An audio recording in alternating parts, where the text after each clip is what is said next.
illiterate maid to a very wealthy landowning family, and she was allegedly raped by the landlord's son and became pregnant as a teenager. But she was unable to prove that she was raped because her word was worth half of that of a male witness.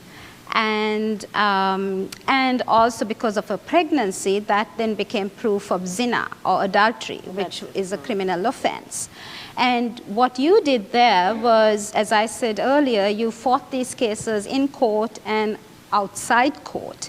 You mobilized the Women's Action Forum, and you galvanized them to protest on the streets. And that helped the ruling in that case. So can you speak a little bit about some of the activism that you do, both in and outside court? You know, Rangita, activism is a strange thing. And I think an activist has to be very stubborn. I recall that when I read in the newspaper about this young woman, I called up various friends and said, let's go and protest. And people said, yes, of course, we'll turn out. And you know how many of us were there? 12 women. And we still decided to go ahead with our banners and protest, and felt really stupid, 12 women protesting on the main streets saying what is happening and down with the Hudud ordinance. But what happened the next day, when the press covered it, there was an article by one of the most respected journalists who wrote, it's not that 12 women came, it's that why did only 12 come? And that gave a boost. So why I'm telling you this is that there are so many partnerships there that help give you that boost of what you are trying to do. And then I got phone calls, why didn't you tell us we are all going to come? And then there was a long march and a protest. And Ziaul Haq then told the chief judge, who told me later, I mean, their judges are told what to do.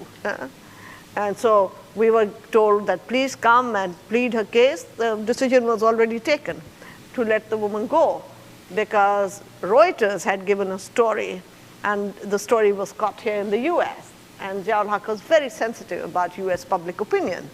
So we used that as well during the 80s, quite well.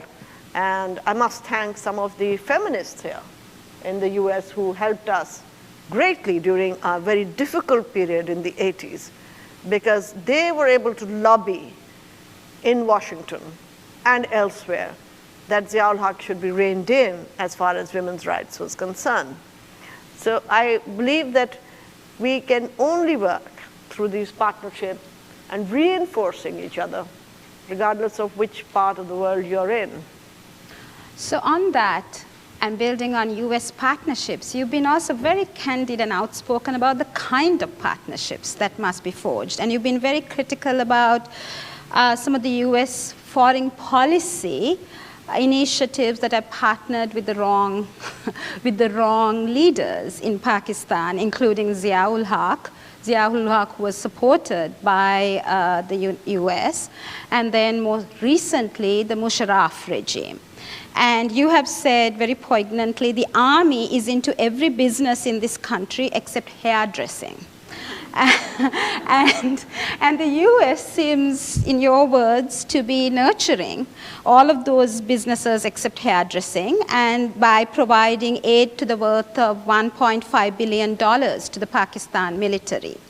And so can you speak a little bit about that tension? Because at the very platform in which you speak on human rights, where you forge connections with the United States, the State Department.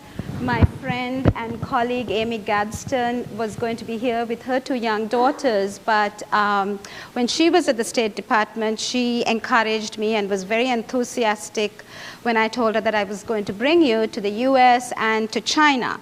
So there is this tension, and I wanted to speak a little bit about that. Well, I think that one has to be very candid about it. I find that there is a lot wrong with our government and our country, and particularly the question of governance. But then when I look at global governance, I don't see any coherence there as well. Pakistan has been both a darling and worrisome for the American government.